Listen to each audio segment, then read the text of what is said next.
অভিশপ্ত শয়তান থেকে মহান আল্লাহর নিকট আশ্রয় চাই। সকল প্রশংসা সমগ্র বিশ্বের প্রতিপালক মহান আল্লাহর জন্য। রাহমান ও রাহিম আল্লাহ তাআলার নামে সূরা আল জুমআ এর বাংলা সরল অনুবাদ শুরু করছি। আকাশমণ্ডল এবং পৃথিবীর মাঝে যা কিছু আছে সবাই আল্লাহর পবিত্রতা ঘোষণা করে। তিনি মালিক, তিনি পবিত্র, তিনি পরাক্রমশালী, তিনি মহাজ্ঞানী।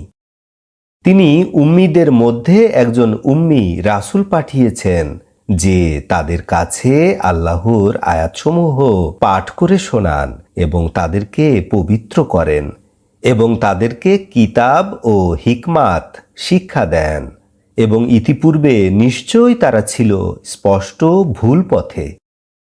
এবং অন্যদের প্রতিও যারা এদের সম্প্রদায়ভুক্ত, এখনও তারা এদের সাথে মিলিত হয়নি। আল্লাহ তাআলা পরাক্রমশালী, মহাজ্ঞানী। ইহা আল্লাহর অনুগ্রহ। আল্লাহ যাকে ইচ্ছা করেন তাকে তার অনুগ্রহ দান করে থাকেন। তিনি পরাক্রমশালী, মহাজ্ঞানী। যারা তাওরাত বহন করে তাদের উদাহরণ যেমন গাধা তার পিঠে কাগজের বোঝা বহন করে। অতি নিকৃষ্ট উদাহরণ ওই জাতির যারা আল্লাহর আয়াতগুলি অস্বীকার করে। আল্লাহ তাআলা জালিমদেরকে হেদায়েত দান করেন না। আপনি বলুন, হে ইয়াহুদীগণ, তোমরা যদি মনে করো নিশ্চয়ই তোমরা আল্লাহর বন্ধু অন্য মানুষ ব্যতীত, তাহলে তোমরা মৃত্যু কামনা করো যদি তোমরা সত্যবাদী হয়ে থাকো। তাদের যে উপার্জন তারা অগ্রে প্রেরণ করেছে তাতে তারা কখনোই মৃত্যুর কামনা করবে না।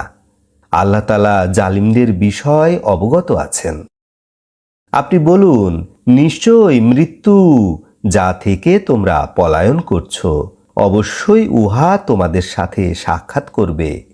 অতঃপর তোমাদেরকে নিয়ে যাওয়া হবে আল্লাহর কাছে, যিনি দৃশ্য অদৃশ্য সব কিছু সম্পর্কে অবগত আছেন।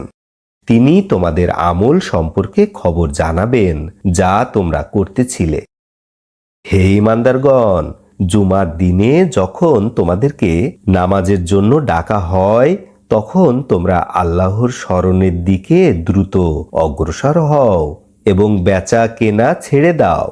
ইহা তোমাদের জন্য উত্তম যদি তোমরা জানতে। অতঃপর নামাজ যখন শেষ হয় তখন তোমরা পৃথিবীতে ছড়িয়ে পড়বে এবং আল্লাহর অনুগ্রহ অনুসন্ধান করবে এবং বেশি বেশি করে আল্লাহকে স্মরণ করবে। তাহলেই তোমরা জয়যুক্ত হবে। অতঃপর তারা যখন দেখে কোনো ব্যবসা অথবা বিনোদন আনন্দের বস্তু, সেদিকে তারা ছুটে এবং আপনাকে দাঁড়ানো অবস্থায় রেখে যায়। আপনি বলুন, আল্লাহর কাছে যা আছে তা বিনোদন ও ব্যবসার চেয়ে উত্তম, এবং আল্লাহ তাআলা উত্তম জীবিকা দানকারী। আলহামদুলিল্লাহে রাব্বিল আলামিন।